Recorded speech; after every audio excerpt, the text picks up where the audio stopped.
Hi friends, నేను మీ వల్లివద్దరాజు. Different టేస్ట్తో Maggi మసాలాతో దోసకాయ పప్పు టేస్ట్ అయితే చాలా బాగుంటుంది. మరి తయారీ విధానం చూసేయండి. స్టవ్ ఆన్ చేసుకుని ఒక గిన్నె పెట్టుకుని ఒక కప్పు కందిపప్పుని కొంచెం కలర్ వచ్చేంత వరకు వేయించుకోవాలి.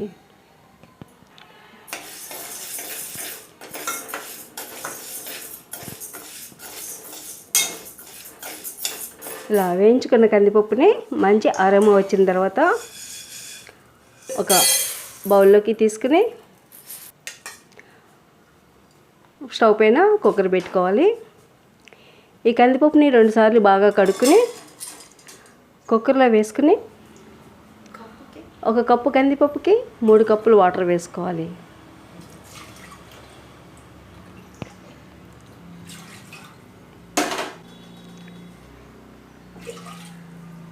అలాగే 1/2 స్పూన్ పసుపు, తగినంత సాల్ట్ కూడా ఇప్పుడే వేసేసుకోవచ్చు. పుల్లటి దోసకాయని తీసుకోవాలి.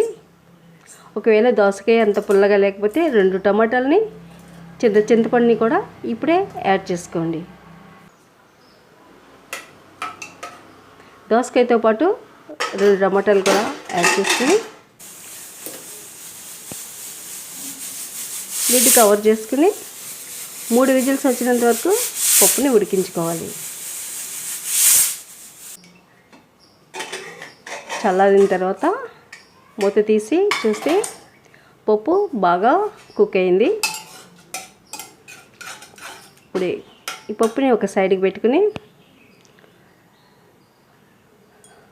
గిన్నెలో 3 స్పూన్ల ఆయిల్ వేసుకుని ఆవాలు 1/2 స్పూన్, జీలకర్ర 1/2 స్పూన్ వేసుకుని చిటపటలాడించి 1 ఇంచు అల్లం సన్నటి ముక్కలు,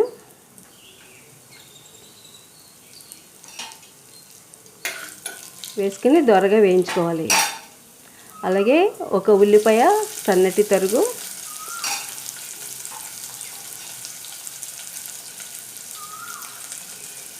రెండు పచ్చిమిర్చి కూడా ముక్కలుగా చేసుకుని పోపులో వేసుకుని వేయించుకోవాలి.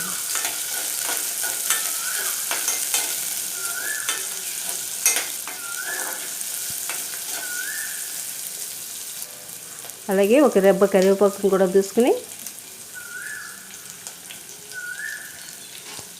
పోపుని బాగా రోస్ట్ చేసుకుని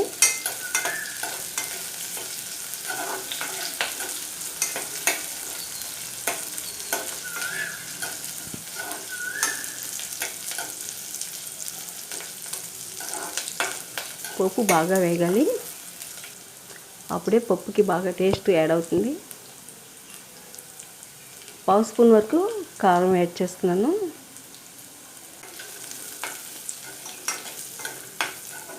పోపత్తిని బాగా కలుపుకుంటూ వేయించుకోవాలి. ముందుగానే ఉడికించిన పప్పుని కూడా పప్పులోకి వేసేసుకోవాలి.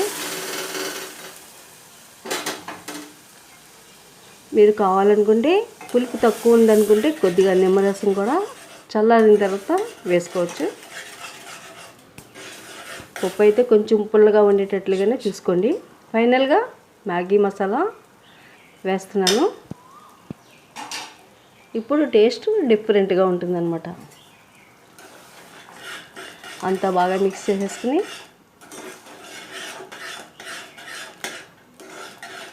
స్టవ్ ఆఫ్ చేసుకుని మూత పెట్టి ఒక 5 నిమిషాలు అలాగే వదిలేయాలి.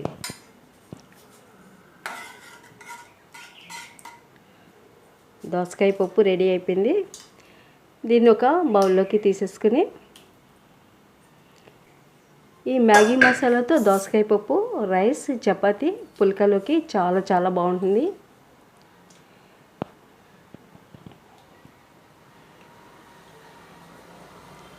వేడి వేడి అన్నంలోకి పప్పు వేసుకుని నెయ్యి వేసుకుని తింటే సూపర్ ఉంటుందండి. మీరు ట్రై చేసి ఎలా వచ్చిందో కామెంట్ చేయండి. ఈ వీడియో నచ్చినట్లయితే లైక్, షేర్ అండ్ సబ్స్క్రైబ్. నా ఛానల్ నుండి వచ్చే లేటెస్ట్ వీడియోల కొరకు బెల్ ఐకాన్ని క్లిక్ చేయండి. Thank you for watching.